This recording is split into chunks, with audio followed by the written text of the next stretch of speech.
Scurry to the Sea is a point-to-point race starting just outside Edinburgh in the Pentland Hills, before running down into the city, finishing with a run along Musselburgh Beach. The start is in Hill End Ski Resort. Registration was quick and we didn't have to wait long until the race started. There's very little space at the start, so if you want to run quickly, make sure you're at the front.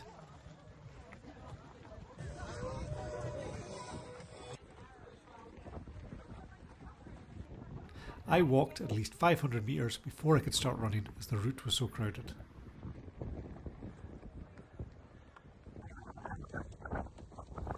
Once onto the side of the hill, it's much easier to pass people. It's roughly a 350 metre climb to the top of the hill. The weather was damp and windy, which was annoying as the weather forecast had been for dry and sunny weather. My brother hadn't bothered with a jacket, but I was glad I'd taken mine.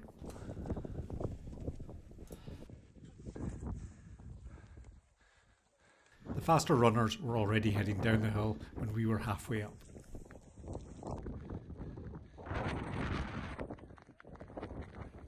The top of the hill is marked by a trig point. From here you would normally get great views across to Edinburgh, but unfortunately the weather was poor and you couldn't see that far.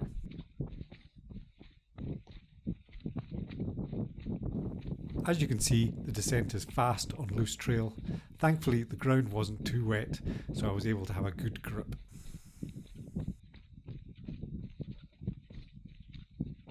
Part of the challenge of the event is choosing your route. There are 2 checkpoints in Edinburgh that you have to visit, but other than that you can go wherever you like. Last year we ended up running through a shopping centre. This year our route planning was better and we ran half a mile less than last year. Is it possible to do the race if you don't know the route well? Yes, but it would be tricky. There are markings showing where to go, but they aren't very good. I struggled a bit with the route and I know Edinburgh well, so I'm guessing others may find it harder. I could have loaded the route into my phone or watch, but where's the fun in that? The point of the race is that there's a chance I could get lost or take a wrong turn. If I wanted to run a fully marked route, I would do a normal half marathon event.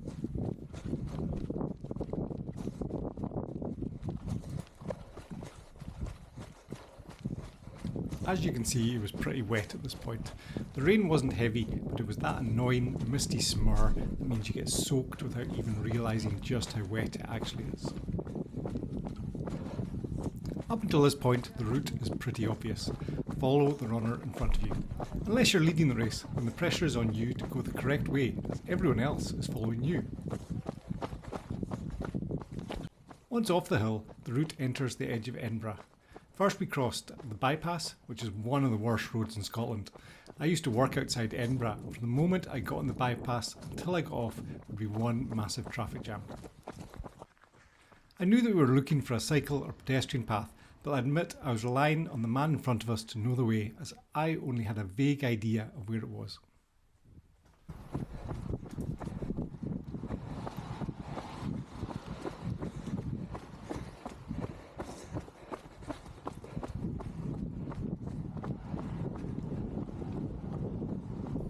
I learned to run in Edinburgh. Up until university I ran, but never for fun or training. I ran because I was playing football or I was playing squash, but never as a thing to do on itself. I remember having the fear of leaving the flat to go for my first run. Would people laugh? What would my flatmates say? I would genuinely hang about in my room for 30 minutes before having the courage to leave. And what was the worst thing that could happen? Well, let me tell you the top 5 things that happened whilst learning to run. In November 1995, I was walking along a street in Edinburgh, minding my own business while listening to a Sony minidisc. That was state of the art back then. But before you could say, is that a Muller Lite yogurt falling from the sky? A Muller Lite had fallen from the sky and landed on my head, leaving its trail of 2 sweet, tasting creamy awfulness across my forehead. I looked upwards and a man was laughing from a 3rd floor window. He had a spoon. I guess he was the yogurt chucker. As much as I was shocked to have been mullered, I was impressed with his aim. I'm sure I'd miss if I tried to throw a non-aerodynamic yogurt pot at someone from a height of 30 feet.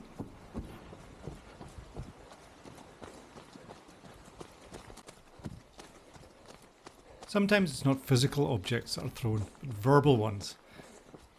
One day when running, I passed 2 schoolgirls eating chips. One shouted, "Oh my God, I'm going to marry you." and then ate the chip, which was a nice offer, but I'd rather she'd proposed in a more romantic manner than over a poke of chips.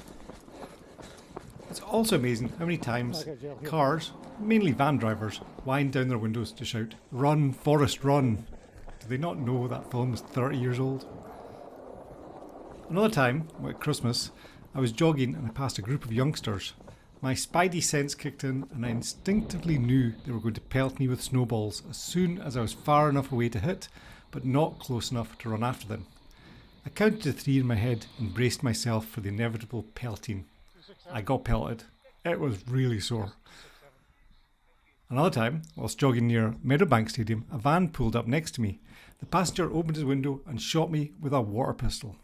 The van drove off, but I was too shocked to do anything. To this day, I can still hear the passenger shout, "Ha ha!" And you might think that yogurt is the most unusual thing to hit me. But nope, I was once hit by a fish and chip supper. Yes, honestly, I was once assaulted with a fish supper. It was whilst jogging in the meadows in Edinburgh. I stopped at a T-junction. As a car turned and passed me, a fish and chip supper was thrown out. It hit me in the stomach. Is it a crime to throw a fish and chip supper at a stranger? Yeah, probably. But the biggest crime is to throw a fish and chip supper away without eating all the chips. This is Scotland. You don't throw away chips. I like this bit through the tunnel. It makes a nice change from the path. The last section of the run is easy to navigate. It's a bike path that goes all the way to Musselburgh. It's impossible to tell from the video, but it's actually slightly downhill, which is nice. The only tricky bit is the crossing over the rail bridge, but there are signs that point out where to go. At this point, we were both feeling a little bit tired as we'd done a hilly half marathon the week before.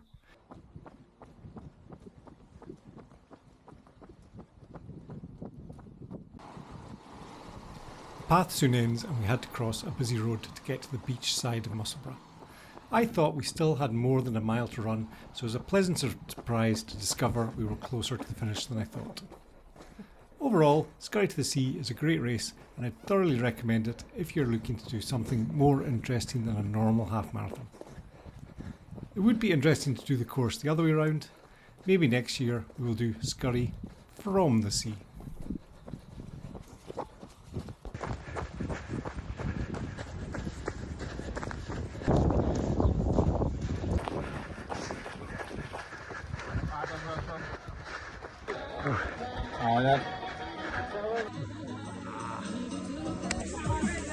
Number 119.